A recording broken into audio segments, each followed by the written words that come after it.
যখন কোনো মানুষের মৃত্যুর সময় উপস্থিত হয় তখন তার কাছে 4 জন ফেরেশতা এসে উপস্থিত হয়। প্রথম ফেরেশতা তখন আসে যখন তার আত্মা নিঃশ্বাস পর্যন্ত চলে আসে। তাকে প্রশ্ন করা হয়, আজ তোমার শক্তিশালী শরীর কোথায় গেল? যখন আত্মা পুরোপুরি বের হয়ে যায় তখন দ্বিতীয় ফেরেশতা এসে বলে, আজ তোমার দন-দৌলত কোথায় গেল?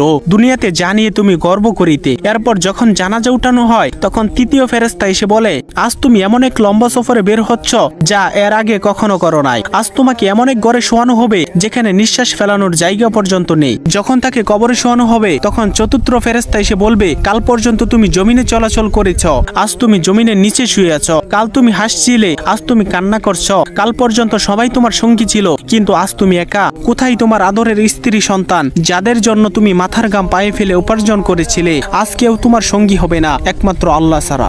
আপনি যদি আল্লাহ তাআলাকে ভালোবেসে থাকেন তাহলে ভিডিওটিতে একটি লাইক এবং চ্যানেলটি সাবস্ক্রাইব করুন এবং আল্লাহ তাআলার নামটি কমেন্টে লিখে যান।